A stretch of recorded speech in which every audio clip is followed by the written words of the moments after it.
معزز سامعین السلام علیکم، امید کرتے ہیں آپ سب خیریت سے ہوں گے۔ آج ہم موجود ہیں چناب نگر میں سائیں سکھا بستی میں کراڑی کے نقش کندہ والی جگہ پر، اور آج آپ کو اس کے حوالے سے انفارمیشن بتائی جائے گی۔ نیوٹ سے سرگودا جاتے ہوئے دریائے چناب کا پل عبور کریں تو چناب نگر کا قصبہ آتا ہے، جو تقریباً 6 کلومیٹر کے فاصلے پر ہے۔ یہاں سے اگر شمال کی طرف رخ کریں تو ایک پختہ سڑک کوٹ امیر شاہ کی طرف جاتی ہے۔ اس سڑک پر سفر کریں تو پہاڑی سلسلہ کی دوسری جانب تقریباً 2 فرلانگ کی دوری پر پہاڑیوں کے دامن میں شاہ سکھا نامی بستی موجود ہے۔ اس بستی میں سے ایک دشوار گزار رستہ پہاڑیوں کی بلندی کی طرف جاتا ہے۔ انتہائی بلندی 750 فٹ پر ایک چٹان موجود ہے۔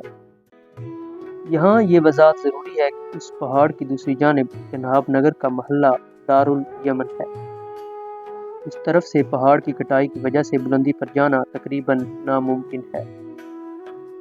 اس پہاڑی کی چوٹی پر ایک چٹان تھی جو دیکھنے میں بالکل کسی بت کی طرح محسوس ہوتی تھی۔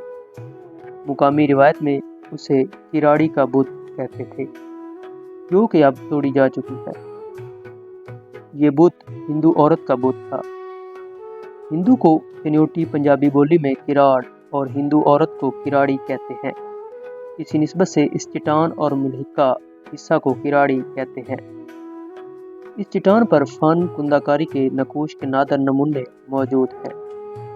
نقش کندہ کاری یا چٹانی نقوش ایسے نشانات، تصاویر یا تحریر جو قدیم انسان نے اپنے مشاہدے کے بعد چٹانوں یا پتھروں پر نوک دار چیز سے کھودے ہوں، چٹانی نقوش یعنی راک کارونگ کہلاتے ہیں۔ کنیوٹ کی چٹانوں پر بھی بہت ہی قدیم اور نایاب نقوش موجود ہیں، جو کہ جوہر آباد سے تعلق رکھنے والے محمد حیات صاحب نے 1958 میں دریافت کیے، جب وہ چناب نگر اسکول میں ماسٹر تھے۔ ان نقوش میں مختلف مناظر کی عکاسی کی گئی ہے۔ ایک منظر میں ایک گھوڑ سوار ہاتھ میں تیر کمان لیے شکار کر رہا ہے، دوسرا گھوڑے کو دوڑا رہا ہے۔ ایک سین میں گھوڑے بما سواروں کے قطار اندر قطار کھڑے ہیں، جیسے پرانے زمانے میں جنگ کے لیے تیار ہوتے تھے، گویا کہ جنگ کا منظر عکس بند کیا گیا ہے۔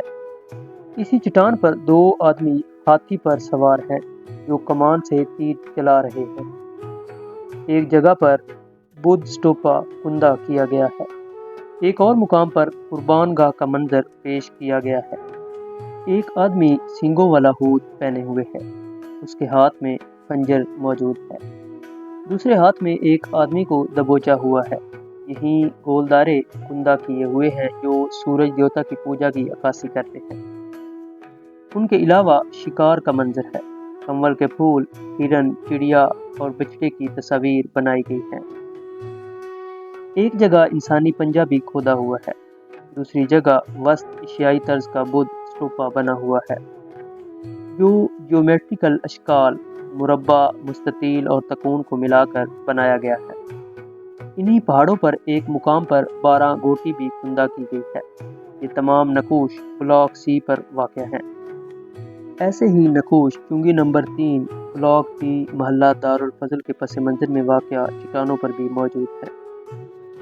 پاکستان کے معروف ماہر آثار قدیمہ احمد حسن دانی اور پروفیسر ڈاکٹر ایم سلیم صاحب نے 1999 میں ان چٹانی نقوش کا معائنہ کیا اور ان نقوش کی بہت قدیم اور پورے پنجاب میں اپنی نوعیت کے اعتبار سے واحد اور اہم نقوش قرار دیا، اور زمانے کے لحاظ سے ان کو سکندر یونانی کے عہد سے لے کر سفید ہن اور ہندو شاہی دور تک کا قرار دیا۔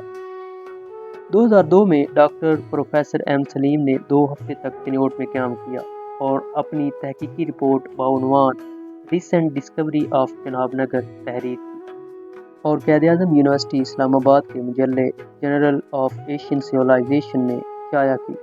انہوں نے چٹانی نقوش کے علاوہ اور بھی بہت سی دریافتیں کی ہیں۔ اسی طرح محمد ارشد مغل نے بھی ان چٹانی نقوش کو دیکھا اور لاہور میوزیم کے مجلے لاہور میوزیم بلیٹن میں کو بہت اہم اور قدیم لکھا ہے۔ مغل صاحب ان نقوش کو پری ہسٹورک اور کانسی کے دور کا قرار دیتے ہیں اور بعض نقوش کو ابتدائی تاریخی دور کا گردانتے ہیں۔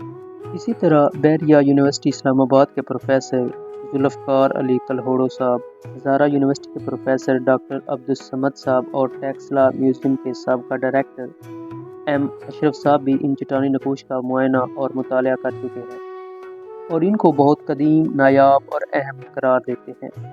اس کے علاوہ محکمہ آثار قدیمہ کے ڈپٹی ڈائریکٹر ایم افضل خان صاحب اور قصور میوزیم کے کیوریٹر جناب ایم اقبال معین صاحب ستمبر 2010 کو ان نقوش کا معائنہ کرنے کے لیے چنیوٹ تشریف لائے۔ افضل خان صاحب نے ان چٹانی نقوش کو بہت اہم اور قدیم قرار دیا تھا۔ وہ اپنی رپورٹ میں تحریر فرماتے ہیں کہ ان نقوش کا تعلق فارسی دور اور ابتدائی تاریخی دور سے لے کر سفید ہن اور ہندو شاہی دور سے ہے۔ ایسے چٹانی نقوش پاکستان کے شمالی علاقوں مانسہرہ، چلاس اور گلگت کی چٹانوں پر بھی پائے جاتے ہیں۔ ان چٹانی نقوش کے علاوہ ان پہاڑوں پر عمارتی آثار بھی پائے جاتے ہیں۔ ان پہاڑوں کا بہت سا حصہ جن پر قدیم آثار موجود ہیں پہاڑی توڑنے کی وجہ سے ضائع ہو چکے ہیں۔ ضرورت اس امر کی ہے کہ ان باقی ماندہ تاریخی آثار کو محفوظ کیا جائے اور پہاڑوں کو توڑنے کا سلسلہ بند کر کے ان باقی ماندہ پہاڑیوں کو تاریخی ورثہ قرار دیا جائے۔